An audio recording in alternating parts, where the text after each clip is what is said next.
Hello guys, स्वागत है आपका दोबारा मेरे चैनल में।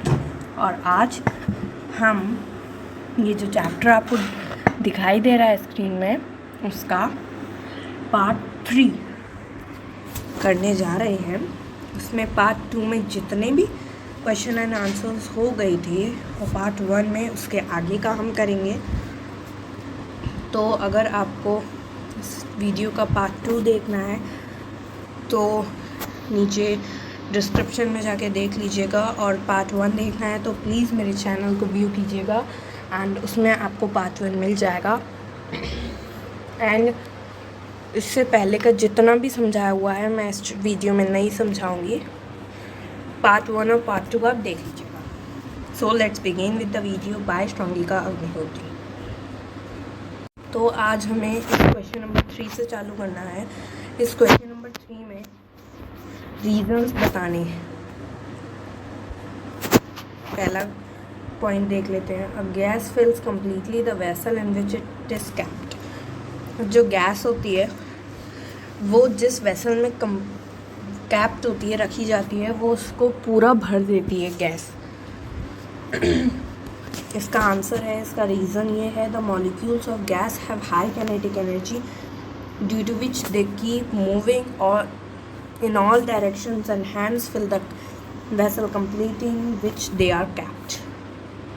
मतलब जो गैस के मॉलिक्यूल्स होते हैं उनके पास वेरी हाई काइनेटिक एनर्जी होती है, उसके द्वारा वो दौड़ते ही रहते हैं। दे आर कीप मूविंग हर डायरेक्शन में, इन ऑल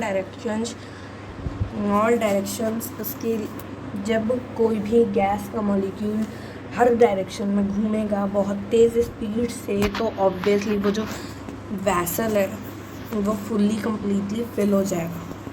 ठीक है, तो I hope this question is clear to you. अब हम आगे का ये वाला क्वेश्चन देख लेते हैं। A gas exerts pressure on the wall of the container. मतलब जो गैस होती है वो जिस कंटेनर में रखी जाती है उसकी वॉल पे वो प्रेशर लगाती है। क्यों? रीज़न है इसका, a gas exerts pressure on the wall of the container because the molecules of the gas are in constant random motion due to high kinetic energy। एक मिनट पहले इतना समझ लेते हैं।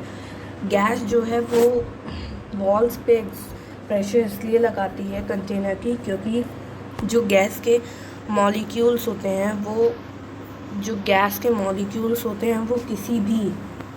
वो रैंडम मोशन में चल रहे होते हैं। मतलब वो सिर्फ चलते ही जाते हैं, कोई भी डायरेक्शन नहीं देखते हैं। मतलब वो नॉन यूनिफॉर्म मोशन में चलते जाते हैं हाई काइनेटिक एनर्जी की वजह से। उसके बाद आगे का देख लेते हैं। These molecules constantly vibrating move and hit the walls of the container thereby exerting pressure on it. मतलब जो मॉलिक्यूल्स होते हैं वो लगातार वाइब्रेट करते रहते हैं, मूव होते रहते हैं, और जो वॉल्स होती हैं उसे हिट करते रहते हैं प्रेशर एक्सर्ट करने के थ्रू। आइए अब आगे का देख लेते हैं। A wooden table should be called solid. इसका रीज़न ये है, द मॉलिक्यूल्स और particles of wooden table are tightly packed with each other. There is no intermolecular space, it cannot be compressed, it cannot flow, all these characteristics of solid, so wooden table should be called a solid। आपने अगर मेरा video का part 2 देखा होगा तो उसमें मैंने बताया है सॉलिड्स की सारी कैरेक्टरिस्टिक्स। तो पहले अगर आपको ये क्वेश्चन समझना है तो पहले आपको पार्ट 2 में सॉलिड्स की कैरेक्टरिस्टिक्स मैं आपको दिखा देती हूँ कौन सी हैं। ये वाली सॉलिड, लिक्विड और गैस की कैरेक्टरिस्टिक्स बताई गई हैं। मैंने इसको पहली वाली वीडियो में पार्ट 2 में ही एक्सप्लेन कर दिया है, तो अगर आपको देखना है तो पार्ट 2 में जाके देखिए, उसी के बाद ये समझ में आएगा। एक्चुअली इसमें सिर्फ इतना है कि ये जो सॉलिड की सारी कैरेक्टरिस्टिक्स होती हैं वो वुडन टेबल में हैं, इसलिए वो सॉलिड है। Okay, next question. We can easily move our hand and bear, but to do the same through a solid block of wood, we need a karate expert। Karate आपको पता है, वो जो हाथ पैर मारते हैं बहुत ज़ोर से। उसका रीज़न ये है, particles of air have large spaces between them, on the other hand wood has little space between its particles, मतलब जो पार्टिकल होते हैं एयर के, उसमें बहुत लार्ज जैसे कि ये पार्टिकल है, मान लीजिए ये तो होंगे सॉलिड के पार्टिकल। अगर सॉलिड के में इतना गैप है तो गैस के में इतना तो होगा ही। ओके, सो जो गैस के पार्टिकल्स होते हैं उसमें ज़्यादा गैप होता है बजाय सॉलिड के पार्टिकल्स में इतना गैप नहीं होता है। ऑल्सो इट इज़ रिजिड, मतलब वो कठोर भी होते हैं, इसी वजह से हम अपने एयर में अपना हाथ इजीली मूव कर लेते हैं बट सॉलिड में नहीं कर पाते। सो next question, liquids generally have lower density as compared to solids, but you must have observed ice floats on water. Find out why. मतलब आइस सॉलिड है लेकिन तब और लिक्विड की डेंसिटी सॉलिड से कम होती है, तब भी जो आइस है वो वाटर पे क्यों फ्लोट करती है। Ice is a solid but its density is lower than water due to its structure, मतलब जो आइस है उसकी डेंसिटी वो सॉलिड है लेकिन उसकी डेंसिटी वाटर से लोअर होती है उसके स्ट्रक्चर के कारण। और जो the molecules in ice make a cage like structure with lot of vacant space, this makes ice floats on water. मतलब जो आइस के मॉलिक्यूल्स होते हैं वो केज की तरह एक स्ट्रक्चर बना देते हैं जिसमें बहुत सारी वैकेंट स्पेसेस होती हैं जो कि आइस को वाटर के ऊपर फ्लोट करने की क्षमता देती है। सो अब हम पेज नंबर 9 के क्वेश्चन आंसर्स पढ़ेंगे, आगे देख लेते हैं। Convert the following temperature to Celsius scale, जो ये टेम्परेचर दे रखे हैं उसे हमें सेल्सियस स्केल में कन्वर्ट करना है। जो 300 के का मतलब है केल्विन, ओके, एंड ये जो 273 हमें दे रखा है वो है 0 डिग्री सेल्सियस। ओके, तो अगर हमें डिग्री सेल्सियस में निकालना होता है तो जितना भी केल्विन होता है उसे माइनस कर देते हैं 273 से। ओके, और अगर हमें केल्विन में निकालना है तो जितना भी डिग्री सेल्सियस होता है उसको प्लस कर देते हैं 273 से। ओके, तो हमें फिर केल्विन में निकालना है तो 273 से हम 300 को माइनस कर देंगे, 300 से हम 273 को माइनस कर देंगे जो कि आ जाता है हमारा 27 डिग्री सेल्सियस। ओके, अब आया 573, वो भी सेम प्रोसेस सेम मेथड से होगा, उसका आ जाएगा 300 डिग्री सेल्सियस। गाइस, अब हम क्वेश्चन नंबर 2 की बात कर लेते हैं। तो इस क्वेश्चन नंबर 2 में बताया है इस सारे टेम्परेचर जो दे रखे हैं उस पर वाटर की फ़िज़िकल स्टेट क्या होगी, what is the physical state of water. तो 250 डिग्री सेल्सियस पे वो गैस बन जाएगा और 100 डिग्री सेल्सियस पे वो लिक्विड भी रहेगा, गैस भी रहेगा, क्योंकि 100 डिग्री सेल्सियस उसका बॉइलिंग पॉइंट है वाटर का, और जो गैस होती है वो जब 100 डिग्री सेल्सियस पे ही बन जाती है। तो 250 डिग्री सेल्सियस पे अगर हम वाटर को बॉईल करेंगे तो ऑब्वियसली दिस इज़ ऑब्वियस कि उसमें गैस बन जाएगी। अब क्वेश्चन नंबर 3 देख लेते हैं। ये सबसे बड़ा क्वेश्चन है, सबसे छोटा क्वेश्चन है बट आंसर इसका सबसे बड़ा। क्वेश्चन नंबर 3 है, for any substance why does the temperature remain constant during the change of state. मतलब जब भी किसी भी सब्सटेंस की स्टेट चेंज होती है तब भी उसका टेम्परेचर कांस्टेंट क्यों रहता है। इसका आंसर है during the change of state of any matter heat is supplied to the substance. तो जब चेंज ऑफ स्टेट, मान लीजिए आइस का वाटर में चेंज करना है तो आइस पे जब हीट पड़ेगी, हीट सप्लाई होगी जब आइस में, तभी तो वो मेल्ट होगी और तभी वाटर बनेगा। इसलिए किसी भी सब्सटेंस को मेल्ट या बॉयल होने के लिए हीट उसके लिए बहुत ज़रूरी होती है। तो हीट जो है, जब कोई भी मैटर का स्टेट चेंज हो रहा होता है तो हीट है वो सब्सटेंस पे सप्लाई की जाती है। उसके बाद the molecules of this matter use heat to overcome the force of attraction between the particles। तो गाइस, जो मॉलिक्यूल्स हैं इस मैटर के, वो जो हीट है वो यूज़ करते हैं फोर्स ऑफ अट्रैक्शन से बाहर निकलने के लिए। जो पार्टिकल्स के बीच में होता है अट्रैक्शन का फोर्स, उससे बाहर निकलने के लिए ये मॉलिक्यूल्स इस हीट का यूज़ करते हैं। And at this period of time temperature remains constant, मतलब ये भी जो ये पूरा जो प्रोसेस होता है उसमें जो उस टाइम पे टेम्परेचर हमेशा कांस्टेंट ही रहता है. Okay, and this extra heat is required by the molecules in the form of hidden heat called latent heat to change from one state of matter to the other state. मतलब जो hidden heat, मतलब जो ये heat energy use हुई है एक substance को दूसरे सब्सटेंस में कन्वर्ट करने के लिए, उसे हम हिडन हीट कहेंगे और उसे हम साइंस की लैंग्वेज में कहते हैं लेटेंट हीट. वो एक मैटर की स्टेट को दूसरी स्टेट में चेंज होने के लिए काम आती है. सो इसका नेक्स्ट क्वेश्चन है suggest a method to liquefy atmospheric gases. मतलब लिक्विफाई का यहाँ मतलब है लिक्विड में कन्वर्ट करना. ओके, तो एक मेथड हमें सजेस्ट करना है जिससे हम एटमॉस्फेरिक गैस को लिक्विड में कन्वर्ट कर लें. The atmospheric gases are taken in a cylinder with piston fitted on it. By cooling and applying pressure on them, the gases can be liquefied.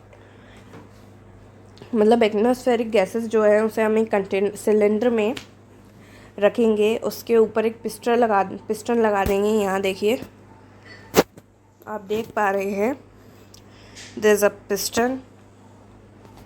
Okay, इन तीनों में ही पिस्टन लगा हुआ है.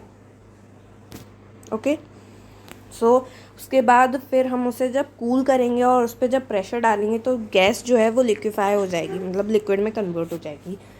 यहाँ देखिए डायग्राम दिया हुआ है, ये गैस है. This is gas in container and this is piston and this is cork.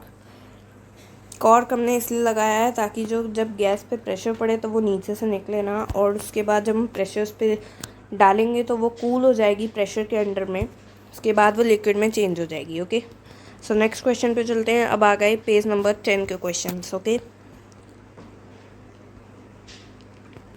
So why does a question number 1 है why does a desert cool better on a hot dry day. मतलब जो हमारे घर पे coolers लगे रहते हैं वो जब भी ज़्यादा गर्मी होती है तो वो उस दिन क्यों ज़्यादा ठंडा करते हैं, क्योंकि जो कूलर होता है उसके आउटर वॉल्स पे पानी स्प्रिंकल हो जाता है तुरंत ही. ओके, उसके बाद this water evaporates due to hot dry weather. मतलब जो वाटर होता है वो गर्मी की वजह से इवेपोरेट हो जाता है. उसके बाद evaporation causes cooling on off inside air of cooler. मतलब जो कूलर के अंदर ठंडी हवा होती है वो कूल होती है इवेपोरेशन की वजह से. उसके बाद जो कूल एयर होती है वो जो कूलर का पंखा होता है उसकी वजह से बाहर आ जाती है, मतलब रूम में आ जाती है. उसके बाद नेक्स्ट क्वेश्चन हम देख लेते हैं. Question number 2, how does the water kept in an earthen pot, उसे हम हिंदी में मटका कहते हैं, became cool during summer.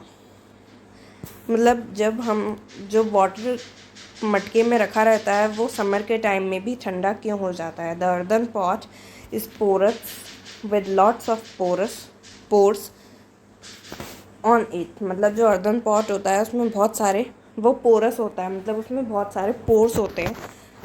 And the water ओजेस out, ओजेस मतलब निकलना. The water oozes out through these pores and the water gets evaporated at the surface of the pot, thereby causes cooling effect. मतलब जो वाटर होता है वो oozes out through, मतलब जो pores होते हैं उससे निकलता है और जो वाटर निकलता है वो इवेपोरेट हो जाता है उसकी सरफेस पे. उसके बाद जो इधर कूलिंग इफ़ेक्ट हो रहा था देयर, वही कूलिंग इफ़ेक्ट सेम नीचे हो रहा है. नीचे वाले क्वेश्चन में इधर हो रहा है, जो यहाँ हो रहा था वही सेम हो रहा है. उसके बाद ये जो इफ़ेक्ट होता है वो पॉट को cool, this makes the pot cold and the water inside the pot cools by this process. मतलब ये जो प्रोसेस होता है इससे पॉट भी कूल हो जाता है और उस मटका भी कूल हो जाता है और उसके अंदर जो वाटर होता है वो भी ऑटोमेटिकली ठंडा हो जाता है. अब आगे के क्वेश्चंस पे देख लेते हैं. इसमें टोटल और 5 क्वेश्चंस हैं. Why does our palm feel cold when we put some acetone और पेट्रोल और परफ्यूम ऑन इट. अब हम जब ये तीन चीज़ें अपने हाथ पे डालते हैं तो हमें ठंडा ठंडा क्यों लगता है? एसीटोन, पेट्रोल और perfume evaporate when they come into contact with air. The evaporation causes cooling sensation in our hand. मतलब जो इन सब क्वेश्चंस में कूलिंग इफेक्ट, हीट, इवेपोरेशन, जब ये सब हम, ये जो तीन चीज़ें हैं, जब ये एक संग कांटेक्ट, जब ये एयर के कांटेक्ट में आती हैं तो उससे इवेपोरेशन होता है और ये इवेपोरेशन कूलिंग करता है और इससे हमें अपने हैंड में कूल मतलब ठंडा सेंस होता है, मतलब कुछ चीज़ ठंडी रखी गई। Why are we able to sip hot tea or milk faster from a saucer rather than a cup? ठीक है गाइस, तो जो इसका क्वेश्चन का आंसर हम समझ लेते हैं। Tea in a saucer has larger surface area than in a cup. मतलब जो अगर हम टी कप में लेते हैं तो उसका सरफेस एरिया कम हो जाता है और अगर हम सॉसर में लेते हैं तो उसका सरफेस एरिया ज़्यादा रहता है। तो गाइस, उसके बाद the rate of evaporation is faster with increase surface area. मतलब जो अगर सरफेस एरिया ज़्यादा होगा तो एवेपोरेशन भी ज़्यादा जल्दी होगा। उसके बाद द कूलिंग ऑफ टी, मतलब जो टी होती है, the cooling of tea in saucer takes place sooner than in a cup. इसलिए जो सॉसर होता है उसमें अगर हम टी कूल करें तो वो ज़्यादा जल्दी हो जाएगी बजाय कप के। Hence we are able to sip hot tea और milk faster from a saucer rather than a cup. मतलब अगर हम सॉसर से पिएं तो टी और मिल्क हम जल्दी पी सकते हैं बजाय कप के। Okay, so next question, by what type of cloth should we wear in summer. मतलब हमें समर में कौन से टाइप के क्लॉथ्स पहनने चाहिए? We should wear light coloured cotton clothes in summer because, मतलब हमें समर में लाइट कलर के और कॉटन के क्लॉथ्स पहनने चाहिए। Light colour because it reflects heat. जो लाइट कलर के कपड़े होते हैं वो जो सन से हीट आ रही होती है उसे रिफ्लेक्ट कर देते हैं because it has and cotton clothes because it has pores in it. मतलब जो कॉटन क्लॉथ्स होते हैं उसमें छोटे छोटे पोर्स होते हैं which observe sweat and allows the sweat to evaporate faster thereby cooling effect. मतलब जो पोर्स होते हैं कॉटन के कपड़े में जो पोर्स होते हैं वो जो स्वेट होता है, मतलब जो हमारा पसीना होता है उसे ऑब्जर्व कर लेते हैं। उसके बाद उस स्वेट को इवेपोरेट होने के लिए अलाउ करते हैं। उसके बाद वो कूलिंग इफ़ेक्ट देता है। ओके, तो इसकी एक्सरसाइज में टोटल ऑल 9 क्वेश्चंस हैं। इसकी एक्सरसाइज सबसे छोटी है तो इसकी एक्सरसाइज के अब आज हम 2 क्वेश्चंस करेंगे। उसके आगे के पार्ट 4 में आप देखिएगा। तो एक्सरसाइज अब हम चालू कर देते हैं। उसका फर्स्ट क्वेश्चन है, convert the following temperatures to the Celsius scale. तो इन सारे टेम्परेचर्स को हमें सेल्सियस स्केल में करना है। सेम है 293 - 273 क्योंकि इसमें ओके गाइस 273 को हम माइनस कर देंगे 293 से, उससे हमारा आ जाता है 20 डिग्री। तो 293 equals to 20 degree. Okay, 293 Kelvin equals to 20 degree Celsius. तो अब हम 470 को करके देख लेते हैं। 470 - 273 इज इक्वल्स टू 197। तो हमारा आंसर आ गया 197 डिग्री सेल्सियस। अब आगे का क्वेश्चन देख लेते हैं। अगर इसका टाइम होगा इसके आगे के क्वेश्चंस कराने का तो मैं इसी वीडियो में इसके आगे के क्वेश्चंस करवा दूँगी। Convert the following temperatures to the Kelvin scale. मैंने आपको बताया था केल्विन स्केल में अगर कन्वर्ट करना है तो हमें 273 से प्लस कर देना होता है उतने डिग्री सेल्सियस को। तो 25 डिग्री सेल्सियस को अगर हमें केल्विन में कन्वर्ट करना है तो 273 को 3 में उस डिग्री सेल्सियस को प्लस कर देंगे। ओके, सो इसमें कितना डिग्री दे रखा है 25 तो 273 + 25 इज इक्वल्स टू 298। तो हमारा आंसर आ गया 298 केल्विन। अब 373 डिग्री सेल्सियस है। अब इसको अगर हम केल्विन में कन्वर्ट करेंगे तो 373 + 273 विच इज़ इक्वल्स टू 646। आप कैलकुलेशन कर लीजिएगा, 646 केल्विन आ रहा है। अब अभी टाइम है तो आगे का क्वेश्चन करवा देती हूँ मैं, या अगले वीडियो में ही ओनली दिस क्वेश्चन, इस क्वेश्चन को मैं करवा देती हूँ। Give reasons for the following observation. Naphthalene balls disappear with time without leaving any salt. मतलब जो नैप्थलीन बॉल्स होती हैं जिन्हें हम रज़ाई वगैरह में डालते हैं, उसमें बदबू ना आए, इसलिए नैप्थलीन बॉल्स टाइम में ही डिसअपियर हो जाती हैं, गायब हो जाती हैं, कोई भी सॉलिड छोड़े बिना। Naphthalene balls disappear with time without leaving any solid because naphthalene balls sublime and directly changes into vapor state without leaving any solid। मतलब जो नैप्थलीन बॉल्स होती हैं वो कोई भी सॉलिड छोड़े बिना इसलिए डिसअपियर्स हो जाती हैं क्योंकि नैप्थलीन बॉल्स बहुत ज़्यादा उदात्त होती है, मतलब वो बहुत सब्लाइन होती हैं। सब्लाइम मतलब बहुत ही ज़्यादा, और कैन आई से, एक्चुअली आप जो सब्लाइम इसमें समझ रहे हैं वो इस सब्लाइम नहीं है, इसमें एक प्रोसेस है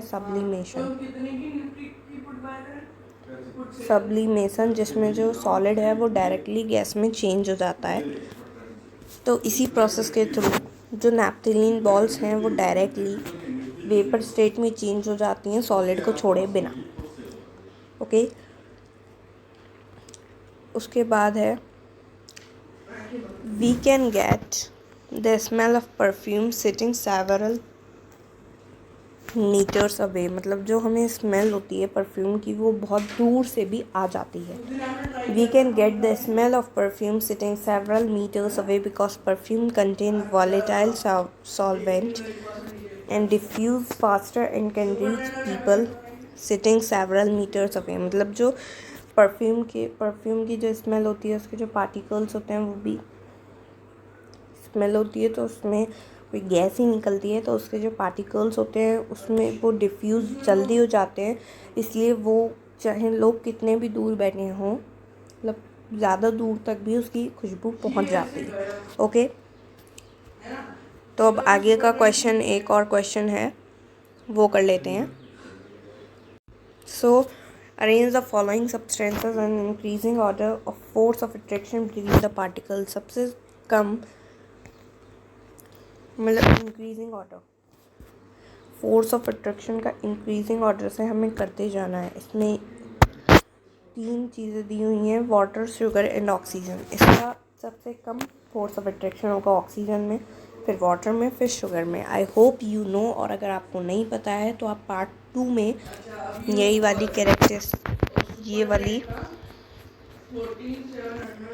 ये देखिए, ये वाली सारी कैरेक्टरिस्टिक्स देखिएगा। ओके, तो आज की वीडियो को बस इतना ही ख़त्म करते हैं, एंड इसके आगे की वीडियो आपको पार्ट 4 इस चैप्टर का आपको जल्द ही मिल जाएगा। और इस वीडियो को प्लीज़